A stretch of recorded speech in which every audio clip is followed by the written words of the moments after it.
আল্লাহ তুমি দয়ার সাগর রহমানুর রহিম, তোমার দয়ায় পূর্ণ আমার সারা নিশিদিন, তোমার দয়ায় পূর্ণ আমার সারা নিশিদিন। সবাই পড়েন, আল্লাহ তুমি দয়ার সাগর রহমানুর রহিম, তোমার দয়ায় পূর্ণ আমার সারা নিশিদিন, তোমার দয়ায় পূর্ণ আমার সারা নিশিদিন। আল্লাহু আকবার। তিনি দয়ার সাগর, তিনি মায়ার সাগর। আপনার গুনাহ যত বড়ই হোক, আপনার অন্যায় যত বেশি হোক, আল্লাহর দয়া তার চাইতেও বেশি। দয়াকে তিনি 100 টুকরা করেছেন। দয়া আর ভালোবাসা তৈরি করার পরে তিনি ভালোবাসাটার 100টা পিস করলেন। কয় পিস? 100 পিস। ভালোবাসা 100 পিস। 100 পিস করে এক পিস ভালোবাসা আমাদের সবার মধ্যে তিনি ভাগ করে দিলেন। ভাগের যোগে আমি, আপনি, আমরা সবাই, সাইয়েদনা আদম থেকে শুরু করে আজ পর্যন্ত এমনকি up to the day of judgement, কিয়ামত পর্যন্ত যারা যারা আসবে, সবাই আমরা ভাগে যোগে ওই এক পিস পাইছি। আর উনি ওনার নিজের মধ্যে রেখে দিয়েছেন 99 পিস ভালোবাসা। ওই এক পিস ভালোবাসা আমরা পাওয়ার পরেও পৃথিবীতে ভালোবাসার গানের শেষ নাই, ঠিক কিনা? ভালোবাসবো বাসবো রে বন্ধু, আছে না নাই? তোমায় যতনে, কত ভালোবাসার গান। আবার রাসূল আমার ভালোবাসা, রাসূল আমার আলো আশা, রাসূল আমার প্রেম বিরহের মূল আলোচনা, রাসূল আমার কাজে কর্মের অনুপ্রেরণা, ঠিক কিনা? রাসূলের জন্য আমাদের ভালোবাসার শেষ নাই। স্বামী স্ত্রীর মধ্যে ভালোবাসা, বন্ধু বন্ধুতে ভালোবাসা, এই ভালোবাসা নিয়ে কত গান। আবার আইব বাচ্চু বলে গেছে, সব ভালো তুই একা বাসিস নে, একটু ভালোবাসি তে দিস মরে। মানে সব তুই বাসিস না, আমিও বাসু। তার মানে ভালোবাসা বাসির শেষ নাই। ভালোবাসা নিয়ে গানের শেষ নাই, নাটকের শেষ নাই, ফিল্মের শেষ নাই। কিন্তু ভালোবাসা আমরা সবাই মিলে পাইছি কয় পিস? এক পিস। সবাই ভাগে যোগে। তাতেও আমাদের মধ্যে এত ভালোবাসা, এত দয়া, এত মায়া, এত রহমত। আর যে আল্লাহর মধ্যে আল্লাহ 99 পিস ভালোবাসা রেখে দিলেন, তার ভালোবাসা বেশি না কম? চিল্লায় বলেন, বেশি না কম? এজন্য সে আল্লাহর ভালোবাসা পেতে হলে আমাদেরকে আল্লাহর রাস্তায় চলতে হবে, আল্লাহর পথে থাকতে হবে। এই পথে থাকাটা এত সোজা না। এই আল্লাহর পথে থাকতে চাইলে বিপদ বেশি না কম? আপনার বিরুদ্ধে অনেক কথা চলবে, আপনার সমালোচনা হবে, সমালোচনার তীর এসে আপনাকে ঝাঁঝরা করে দিবে, জেল জারিমানা সবকিছু বরণ করে নিতে হবে। চিল্লায় এখন ঠিক কিনা? কিন্তু আল্লাহর পথে যে আমরা আছি, এই পথ থেকে আমাদেরকে এক চুলো কেউ নাড়াতে পারবে না। বিশ্বনবীকে বলা হলো, মুহাম্মদ কালেমার দাওয়াত বন্ধ করে দাও, বিনিময়ে তোমাকে দেয়া হবে রূপসী নারী। মক্কার সবচাইতে রূপসী নারীরা তোমার স্ত্রী হবে, সম্পদের পাহাড় তোমাকে দেয়া হবে, ক্ষমতার চেয়ারে তোমাকে আসীন করে দেয়া হবে। শুধু একটা কাজ তুমি বন্ধ করবে। কয়টা? এই লা ইলাহা ইল্লাল্লাহ মুহাম্মদুর রাসূলুল্লাহ, এই বিপ্লবী দাওয়াতটাকে বন্ধ করে দাও। বিশ্বনবী বললেন, তোমাদের তো অনেকগুলা দফা, আমার মাত্র এক দফা। আমার দফাটা হচ্ছে এত কিছু না, দিন দুনিয়া তো অনেক ছোট কথা। আকাশের সূর্যটাকে যদি লা ওয়াদাউ আশ-শামসা ফি ইয়ামিনি ওয়াল কামারা ফি ইয়াসারি, সূর্য যদি আমার ডান হাতে দাও, আকাশের চাঁদটা যদি আমার বাঁ হাতে এনে দাও, তারপরে এই কালিমার বাণী থেকে এক সেকেন্ডও আমাকে থামিয়ে রাখতে পারবা না। চিল্লায় বলেন ঠিক কিনা? লা ইলাহা ইল্লাল্লাহ এটা বিপ্লবী বাণী। এই বাণী যেখানে ঢুকেছে, ওই এলাকার সবাইকে এই বাণী আল্লাহর গোলামে পরিণত করেছে। চিল্লায় বলেন ঠিক কিনা? আমরা সবাই একজনের গোলাম। তিনি কে? আল্লাহ। আরো জোরে বলেন, তিনি কে? আল্লাহ। যে আল্লাহর সামনে আমাদের মাথা নামে, আর কারো সামনে মাথা নামতে পারে? কথা বলেন। যে গোলাম আল্লাহর সামনে মাথাকে নিচু করে, ওই গোলামের দ্বারা কি কোনো অন্যায় হতে পারে? পাপ কাজ হতে পারে? ওই গোলামের সামনে যদি অন্যায় হয়, সে অন্যায় কি গোলাম নীরবে সহ্য করতে পারে? চিল্লায় বলেন পারে। যে ইমানে প্রয়োজনে জ্বলে ওঠে না, যে ইমান সত্য ন্যায়ের কথা বলে না, যে ইমান প্রয়োজনে জ্বলে ওঠে না, যে ইমান সত্য ন্যায়ের কথা বলে না, যে ইমান বাস্তবে নাই, যে ইমান অন্তরে নাই, মুখে শুধু ফাঁকা বলি, কি করে তারে বলো ইমানে বলি, কি করে তারে বলো ইমানে বলি, কি করে তারে বলো ইমানে বলি, ঠিক কি না? যে ইমান দিন কায়েমের আন্দোলনের ধার ধারে না, যে ইমান লেবাসধারী কোরআন হাদিস তাও পড়ে না, যে ইমান খাজার নামে মাজার গড়ে ফুলুস কামায়, আছে না নাই? কিশোরগঞ্জে নাই মনে হয়, কই আমার তো মাজার টাজার তেমন চোখে বললো না। আছে, ভন্ডামে আছে, লাল সালো গায়ে দিয়ে রাখে আছে। যে ইমান খাজার নামে মাজার গড়ে ফুলুস কামায়, যে ইমান শিরকিয়াতের আমল করে ভীত না হয়, যে ইমান অন্তরে নাই, যে ইমান বাস্তবে নাই, মুখে শুধু ফাঁকা বলি, কি করে তারে বলো ইমানে বলি, কি করে তারে বলো ইমানে বলি, কি করে তারে বলো ইমানে বলি, চিল্লায় বলেন ঠিক কি না? এজন্য অন্যায় দেখলে থামিয়ে দিতে হবে, পাওয়ার থাকলে হাত দিয়ে থাপ্পড় মেরে নামিয়ে দেন, এই সুযোগ না থাকলে অন্তত মুখে প্রতিবাদ করেন, ওই সুযোগও যদি না থাকে অন্তর দিয়ে ঘৃণা করেন। এই তিনটা স্টেজে আপনাকে থাকতে হবে, এই তিন স্টেজের বাইরে কোনো ঈমান নাই, বাকিরা হলো মুনাফিক, চিল্লায় এখন ঠিক কি না? এজন্য ঈমানের দাবি হচ্ছে অন্যায় দেখলে প্রতিবাদ করার দরকার আছে না নাই? আল্লাহ আমাদের ঈমানকে তুমি মজবুত করো, নিফাকি থেকে তুমি আমাদেরকে বাঁচাও, আর জোরে পড়েন আমিন। জালিয়াপাড়া বাগে জান্নাত ফুরকানিয়া মাদ্রাসা ও এলাকাবাসীর উদ্যোগে আজকের এই প্রোগ্রাম, সভাপতি হযরত মাওলানা আব্দুল সালাম আকন সাহেব, প্রিন্সিপাল নোহার নামদোলা আলিম মাদ্রাসা, আসছে উনি? মাশাআল্লাহ মাশাআল্লাহ, আহলান ওয়া সাহলান। আমার আগে যিনি কথা বলছিলেন, চমৎকার কথা বলছিলেন, নারীদেরকে নিয়ে অসমাপ্ত আলোচনা রেখেই উনি উঠে গেছেন। আমি সবসময় বলে থাকি, নারীদেরকে ইসলাম শিখার জানার সুযোগ করে দিতে হবে বেশি। নারীরা হচ্ছে খনি, নারীদের পেটটা কি এক একটা খনি, তেলের খনি আছে না? কথা বলেন, সোনার খনি, গ্যাসের খনি আছে না নাই?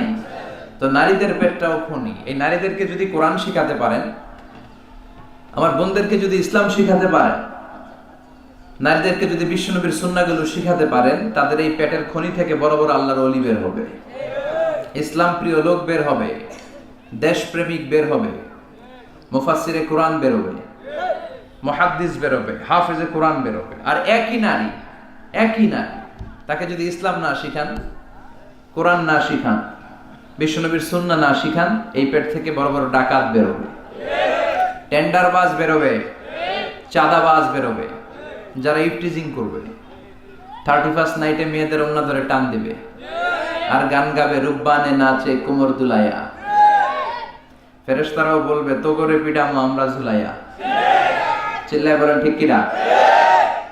এজন্য বিশ্বনবী বলেছেন, আর দুনিয়া কুল্লুহা মাতা ওয়া খায়রু মাতা'আদ দুনিয়া আল মারআতুস সালিহা।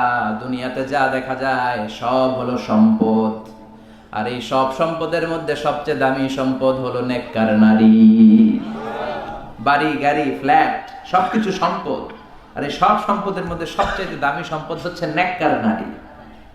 এজন্য বিশ্বনবী বললেন, নারীদের সাথে কোমল আচরণ করো, রিফকাম বিল কাওয়ারির, গরম হয়ে যেও না, যৌতুকের জন্য গায়ে হাত তুলো না, রান্না একদিন মজা হয় নাই, স্বাদ হয় নাই বলে পিটায়ও না, খারাপ আচরণ করো না, কোমল আচরণ করো, কেননা এদের পেট থেকে তোমার ছেলে মেয়েগুলো বেরোবে, ঠিক কিনা?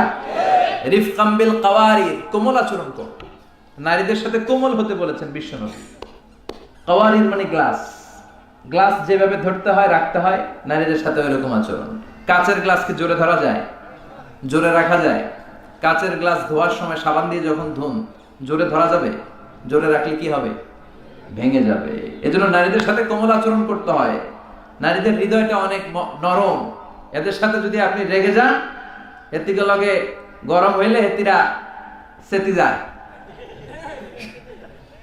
আর নরম হইলে গলি যায়। সুবহানাল্লাহ পড়েন।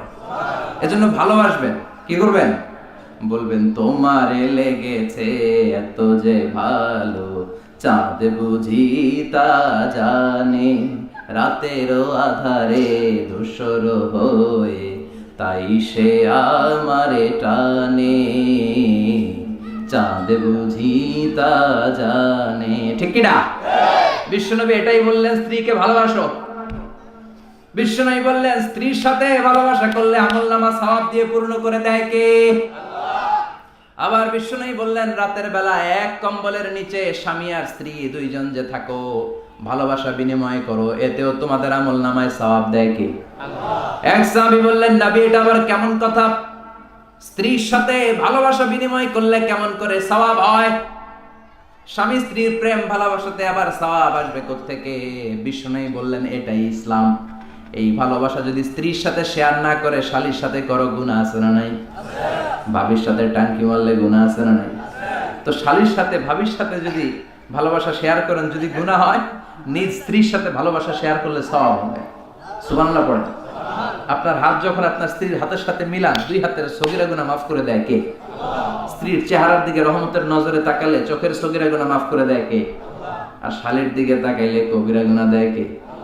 কথা বলেন, তাকানো যাবে? আন-নাযার সাহমুন মাসমুম মিন সিহামি ইবলিস। দৃষ্টি হচ্ছে শয়তানের বিষ মাখানো তীরবানের মধ্য থেকে একটা ভয়ঙ্কর তীরবান। এই দৃষ্টির তীর দিয়ে শয়তান যুবক যুবতীদেরকে কাবু করে ফেলে। এজন্য আমার যুবক ভাইরা, তোমাদের এই স্মার্টফোন গুলোর ভিতরে ইন্ডিয়ান নায়িকাদের কোমর দুলানো ড্যান্স রাখা যাবে না। চিল্লায় বলো ঠিক কি না? এই মোবাইল ফোনগুলোর ভিতরে ব্লু ফিল্ম রাখা যাবে না, অশ্লীল দৃশ্য রাখা যাবে না। কিয়ামতের কঠিন ময়দানে যখন কোনো ছায়া নাই, মানুষগুলো পেরেশান, ওই বিপদের দিন আল্লাহ 7 ব্যক্তিকে ছায়া দিবে। তার মধ্যে এক শ্রেণী হচ্ছে তোমরা যুবকেরা, যাদের সময়টা উল্টাপাল্টা কাটে নাই, যাদের সময়গুলো হিন্দি সিনেমা দেখে কাটে নাই, যে ছেলেগুলো রাতের জায়নামাজে, তাহাজ্জুদের জায়নামাজে চোখের পানি দিয়ে জায়নামাজকে ভিজিয়ে দিয়েছে, ওই ছেলেদেরকে আরশের ছায়াতলে ছায়া দিবে কে? এজন্য আল্লাহর ভয় অন্তরে থাকার দরকার আছে না নাই? সবচেয়ে দামি হচ্ছে আল্লাহর ভয়। এটাকে আরবিতে বলে তাকওয়া। আরবিতে কি বলে? যে যুবকদের হৃদয়ে তাকওয়া আছে, আল্লাহর ভয় আছে, তাদেরকে আরশের নিচে ছায়া দিবে কে? যাদের হৃদয়ে আছে আল্লাহর ভয়, তারা কবু পথ ভুলে যায় না। আল্লাহর প্রেম ছাড়া এই দুনিয়ায় কারো কাছে কোনো কিছু চাই না। রাতের আধারে যারা সেজদাতে রয়, দু চোখের শ্রুতে নদী যেন বয়। রাতের আধারে যারা সেজদাতে রয়, দু চোখের শ্রুতে নদী যেন বয়। ছলনার হাতছানি যতই ডাকুক, পেছনে ফিরেও সে তাকায় না।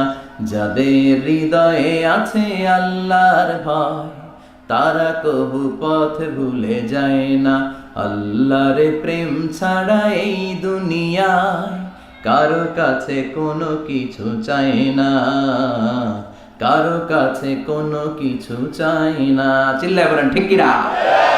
এজন্য যুবকদের হৃদয়ে থাকতে হবে কার ভয়?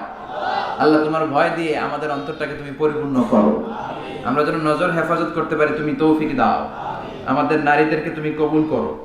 আমার বোনদের পেট থেকে তুমি বড় বড় আল্লাহর ওয়ালি, হাফেজে কোরআন, মুফাসসিরে কোরআনকে তুমি পয়দা করো। আরো জোরে পড়ি আমিন। আজকের মাহফিলে আসতে পেরে আমরা খুশি না বেজার? খুশির আওয়াজ কি ছোট হয় না বড়? খুশি না বেজার? কম না বেশি? আমরা সবাই খুশি পরিমাণে বেশি। আওয়াজ করে পড়ি আল্লাহু আকবার।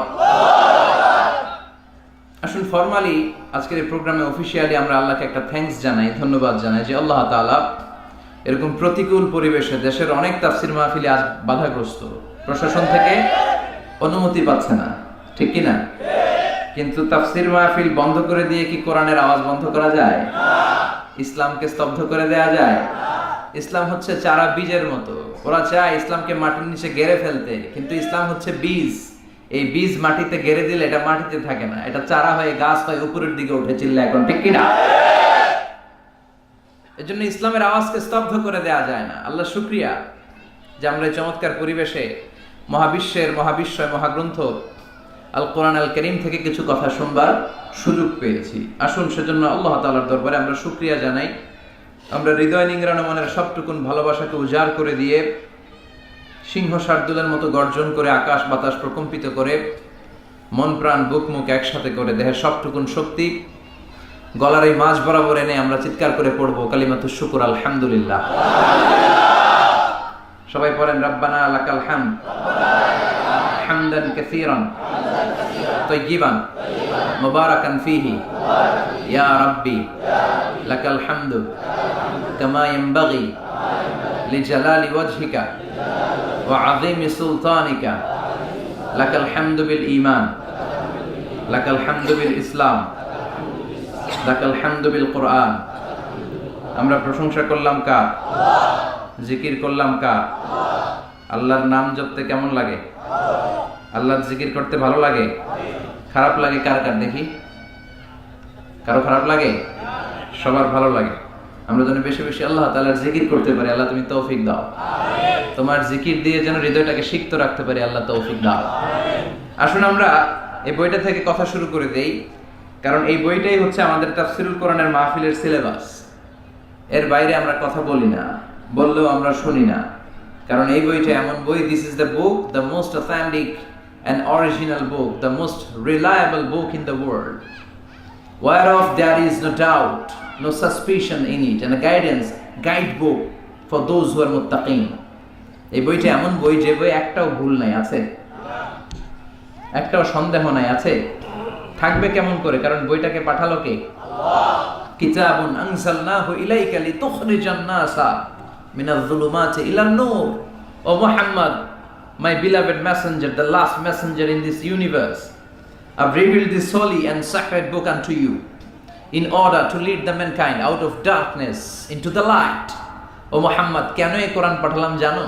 অন্ধকার মানুষগুলোকে আলোর পথ দেখাতে, জাহান্নামী গুলারে জান্নাতে ঢুকাতে, আর আমার বামপন্থী গুলারে ডানপন্থী বানাতে, বেআক্কেল গুলারে আক্কেলওয়ালা বানাতে। আল্লাহু আকবার। কি কোরআন আল্লাহ দিলেন! এই কোরআন পড়তেও সহজ, বুঝতেও সহজ, হেফজ করে সিনায় রাখতেও সহজ। সহজ করলেন কে? আল্লাহ। ওয়ালাকাদ ইয়াসসারনাল কুরআনা লিযিকর ফাহাল মিন মুদ্দাকির। I've made this holy Quran very easier for you to read, to understand and to memorize in your heart. এই কোরআন পড়বা তাও সোজা। সোজা না? এই ছোট ছোট বাচ্চা এগুলো কোরআন পারে না? সুবহানাল্লাহ পড়েন। বুঝতে সহজ, আমরা পড়লেই বুঝি, আবার সিনায় রাখাও সহজ, চাইলেই মুখস্থ করা যায়। 10 বছরের 12 বছরের ছেলেও হাফেজ আছে না নাই? আপনাদের এই এলাকারই তো, কিশোরগঞ্জ বা ময়মনসিংহের নাজমুস সাকিব নাম শুনছেন? গোটা বিশ্ব ফাস্ট। তার ধারাবাহিকতায় অন্যান্য হাফেজরাও সারা বিশ্বে এখন বাংলাদেশের পতাকাকে পতপত করে উড়াচ্ছে। এজন্য এই কোরআনের আওয়াজকে বন্ধ করে দেওয়া যাবে? যেটা বন্ধ করতে চাবে ওটার বন্ধ করে দিবে কে? আল্লাহ। জোরে বলেন কে? আল্লাহ। তাহলে আসুন আমরা আমাদের এই দামি সময়টা সরাসরি কোরআন থেকে শুনি। আমাকে আমাদের কি ভাই, ওনার নাম জসিম ভাই বলল, হুজুর অনেক সমস্যা, এটা কওয়া যাবে না, ওইটা কওয়া যাবে না, এইটা বলবেন না, ওইটা বলবেন না। আমি বললাম কিতাব হুম, বলে আপনি কিয়ামতের কথা কইবেন, কোনো সমস্যা নাই। বললো হুজুর অনেক ঝামেলায় আছি, কিয়ামত কিভাবে হবে, কিয়ামতের কথা বলেন। তো আমি ভাবলাম যে কিয়ামত নিয়ে অনেকগুলো সূরা আছে, তো সেই সুবাদে আমি আমার খুতবা শুরুতে সূরাতুল কারিয়া, আল কারিয়াতু মাল ওয়া মা আদরাকা মাল কারিয়া 3 বার বললেন কারিয়ার কথাটা। এই কারিয়া নিয়ে দেখি কিছু কথা বলা যায় কিনা, ইনশাআল্লাহ পড়েন। এখন যেমনি চুপচাপ, শেষ পর্যন্ত চুপচাপ থাকবেন তো? আর আলোচনার মাঝখানে কোন কোন আল্লাহর ওলিরা উঠে চলে যাবেন একটু হাত তুলেন। থাকবেন? শেষ পর্যন্ত থাকবেন? বেশি সময় নিব না, অল্প কয়েক মিনিট কথা শুনবো, কারণ কথা হওয়া দরকার কম, আমল হওয়া দরকার বেশি। বিশ্বনবী বলেছেন, one of the minor sign before the day of judgment your Islamic lectures will be very longer and your offering salah 5 times a day will be very shorter. কিয়ামতের আগে তোমাদের বক্তব্য লম্বা হয়ে যাবে। বসেন বসেন বসেন বসেন। বক্তব্য হয়ে যাবে লম্বা, নামাজ হয়ে যাবে হ্যাঁ ছোট। এখন নামাজ ছোট, নামাজে তাড়াহুড়ো আছে না নাই? রুকু থেকে সোজা হয়ে দাঁড়ানো ওয়াজিব, হানাফি স্কুল অফ থটে, হানাফি মাযহাবে ওয়াজিব, আর ওয়াজিব তরক করলে সরু সিজদা দিতে হয়। অন্য মাযহাবে রুকু থেকে সোজা হয়ে ধীরস্থির ভাবে দাঁড়ানো এটা ফরজ, এটা না করলে ইউর সালাহ is null and void, completely null and void, বাতিল। কিন্তু আমরা রুকু থেকে কোন রকম মাথা উঠে সিজদায় দৌড় মারে, এরকম ডাকাইতে আছে না নাই? এগুলো কি ডাকাত? আমার কথা না, বিশ্বনবী বলেছেন সবচেয়ে বড় চোর নামাজ চোর। আল্লাহু আকবার। এজন্য আল্লাহ বললেন আল কারিআতু মাল কারিআতু ওয়া মা আদরাকা মাল কারিআ ইয়াউমা ইয়াকুনুন নাসু কাল ফারাশিল মাবথুস ওয়া তাকুনুল জিবালু কাল ইহনিল মানফুশ। পড়েন আল্লাহু আকবার। আল্লাহ বললেন ইয়াউমা ইয়াকুনুন নাসু কাল ফারাশিল মাবসুস, ওই প্রচন্ড ভূমিকম্পের চোটে, প্রচন্ড আওয়াজের চোটে, প্রচন্ড ভয়ের চোটে পৃথিবীর মানুষগুলো বিক্ষিপ্ত পতঙ্গের মতো নিক্ষিপ্ত হতে শুরু করবে, পাহাড়গুলো তুলার মতো ধ্বনিত হতে থাকবে। পড়েন আল্লাহু আকবার। মানুষগুলো পোকার মতো বিক্ষিপ্ত হতে থাকবে। শীতকালে অনেক ছেলেপেলেরা র্যাকেট খেলে না, ব্যাডমিন্টন খেলে না, রাতে বাঁশ গেড়ে দেয়, বাঁশের মধ্যে আবার কি লাগায়? বাল্ব লাগায়। ওই বাল্ব লাগানোর পরে রাতে যখন ওরা র্যাকেট খেলে, দেখবেন আশেপাশের পোকামাকড় গুলো এসে বাল্বের মধ্যে, আলোর মধ্যে ঝাপটে ঝাপটে পড়ে, বিক্ষিপ্ত পতঙ্গের মতো নিক্ষিপ্ত হবে মানুষগুলো। ওই বাল্বের আলোতে আলোর পোকাগুলো যেমনি ছিটকে ছিটকে পড়ে, আল্লাহ বললেন দুনিয়ার মানুষগুলো গ্র্যাভিটেশন ল যখন পৃথিবী হারিয়ে ফেলবে, এই পৃথিবীর সেন্টারে একটা আকর্ষণ আছে যেটার নাম হলো মাধ্যাকর্ষণের আকর্ষণ। ওই কিয়ামতের ধাক্কার চোটে মাধ্যাকর্ষণ যাবে কই, পৃথিবী যাবে কই, পৃথিবীর মানুষগুলো বিক্ষিপ্ত পতঙ্গের মতো নিক্ষিপ্ত হতে শুরু করবে। পড়েন আল্লাহু আকবার। কে কোন দিকে ছিটকে পড়বে। এখন এই পৃথিবীতে আমরা লেগে আছি, এই যে হুজুররা স্টেজে বসে আছে, আপনারা বসে আছেন, ক্যামেরাগুলো বসে আছে, এগুলো উঠছে না, কারণ পৃথিবীর সেন্টারে একটা গ্র্যাভিটেশন পাওয়ার আছে, ল, এটা সবকিছুকে টেনে ধরে রাখে। কিয়ামতের দিন যখন কোলাপস হবে, এই পাওয়ারটা থাকবে না, কে কোন দিকে ছিটকে পড়ে যাব, কে কোন দিকে যাবে কেউ জানে না। সাগরের পানির মধ্যে আগুন ধরে যাবে, আগুন লেগে গেলে কোথাও আমরা নিভাই কি দিয়ে? কথা বলেন। আর ওই পানির মধ্যে সেদিন আগুন ধরায় দিবে কে? দাও দাও করে জ্বলবে সবগুলো মহাসাগর। H2O, হাইড্রোজেনের 2টা মলিকিউল আর অক্সিজেনের একটা মলিকিউল, এটা মিলে পানি। এই H2O নিয়ে বাংলাদেশে কত নাচানাচি আছে না নাই? আবার নাকি রেস্টুরেন্টও বানাইছে, খালি সব জায়গায় H2O। আল্লাহ হেদায়েত দেখ। আরো জোরে পড়ে না আমিন। এই H2O আলাদা হয়ে যাবে, হাইড্রোজেন আলাদা, অক্সিজেন আলাদা। এই দুইটা একসাথে হলে পানিকে নিভায়, কিন্তু দুই গ্যাস আলাদা হলে আগুনরে আরো জ্বালায় দেয়। এই দুই গ্যাস একসাথে হলে আগুন নিভায়, আর এই দুই গ্যাস যখন আলাদা হয়ে যায়, দুই গ্যাসই আগুনের মতো দাউ দাউ করে জ্বলে। কিয়ামতের দিন পানি আর পানির মতো থাকবে না, পানির H2O হাইড্রোজেন আলাদা হয়ে যাবে, অক্সিজেন আলাদা হয়ে যাবে, দুই গ্যাসের মধ্যে দাউ দাউ করে আগুন জ্বালিয়ে দিবে কে? এই হচ্ছে আল কারিআতু মাল ওমা আদরাকা মাল।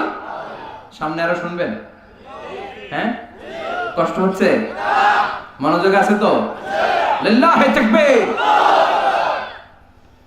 আল্লাহ বললেন প্রথম ফুৎকার দেওয়ার সাথে এতটুকু ঘটবে, ওয়া তাকুনুল জিবালু কাল ইহনিল মানফুশ, পাহাড়গুলো ছিন্ন বিচ্ছিন্ন হয়ে যাবে, সাগরের মধ্যে দাউ দাউ করে আগুন জ্বলবে, মানুষগুলো বিক্ষিপ্ত পতঙ্গের মতো নিক্ষিপ্ত হতে শুরু করে দিবে, সবগুলো হয়রান পেরেশান। ঠিক তখন আমি আমার ওই সিঙ্গার ফেরেশতারে বলবো, ও ফেরেশতা তোর দ্বিতীয় ডিউটি পালন কর। এই ফেরেশতাকে কয়টা ফুৎকার দেওয়ার জন্য আল্লাহ তৈরি করেছেন? আরো জোরে কয়টা দিছে? কয়টা? বাকি কয়টা? আল্লাহ বলবেন এবার 2 নাম্বারটা দে। সুবহানাল্লাহ বলেন। একটা দিয়া উনি এমনিই থাকবে আগের মতো, 2 ঠোঁটের মাঝখানে হুইসেল রেখে তাকায় থাকবে যে 2 নাম্বারটা কখন দিতে বলবে। আল্লাহ বলবেন আল কারিআ, আবার দে। আল্লাহু আকবার। আরেকটা ফুৎকার দিবে, এটা আগেরটার চেয়ে আরো ভয়ঙ্কর, আরো বিকট আওয়াজ। ওই আওয়াজে মালাকুল মাউত নিজেও কেঁপে উঠবে, দৌড়ে আল্লাহর কাছে যে বলবে, আল্লাহ আমার কি দায়িত্ব, তাড়াতাড়ি বলেন। আল্লাহ বলবেন, পৃথিবীর সব মানুষগুলোকে মেরে ফেল, কেউ থাকতে পারবে, সব মানুষের রূহ কবজ হয়ে যাবে। এবার আল্লাহ বলবেন, জিন জাতির রূহ কবজ কর। জিন জাতি আছে না নাই? আমরা খালি চোখে দেখি না। জিসমুন নারী ইয়াতাশাক্কালু বিআশকালিন মুখতালিফা। জিন হলো আগুনের তৈরি একটা প্রজাতি, খালি চোখে মানুষ দেখে না। যে কোনো ধরনের আকৃতি জিনদেরকে নেয়ার সুযোগ জিনদেরকে করে দিয়েছে কে? আল্লাহ বলবেন, ও মালাকুল মাউত, সবগুলো জিনকে তুই রূহ কবজ করে নিয়ে আয়। সব জিন মরে যাবে। আর জিনদের লিডার হচ্ছে ইবলিস। আল্লাহ বলবেন, সব প্রাণীগুলো রূহ কবজ করতে যত কষ্ট দিয়েছে, সবগুলো কষ্ট একসাথে করে এই ইবলিস বেয়াদবটা রূহ কবজ কর। ইবলিসও শেষ, সব প্রাণীগুলোকে মেরে ফেল, সব প্রাণী শেষ। এবার আল্লাহ বলবেন, ও মালাকুল মাউত, ইয়া মালাকাল মাউত আখবিরনি মাইয়াবকা। আর কে কে বেঁচে আছে? কই আল্লাহ কেউ নাই, সব মেরা ফেলাইছে। কে আছে বল? মালাকুল মাউত বলবে, শুধু মালাইকারা আছে, ফেরেশতা। আপনার হুকুমের গোলাম ফেরেশতারা, বাকি সব মেরেছি। প্রাণী মেরেছি, পাখি মেরেছি, মৎস্যকুল মেরেছি, মানব মেরেছি, দানব মেরেছি, কেউ বাকি নাই, শুধু আপনার হুকুমের গোলাম ফেরেশতারা ছাড়া। আল্লাহ বলবেন, এবার ফেরেশতাদেরকে মার। এই পৃথিবীতে কেউ আজীবন বেঁচে থাকবে না একজন ছাড়া, তিনি কে? কুল্লু মান আলাইহা ফানি ওয়া ইয়াবকা ওয়াজহু রাব্বিকা যুল জালালি ওয়াল ইকরাম। পড়েন, ফাবিআইয়ি আলাই রাব্বিকুমা তুকাযযিবান।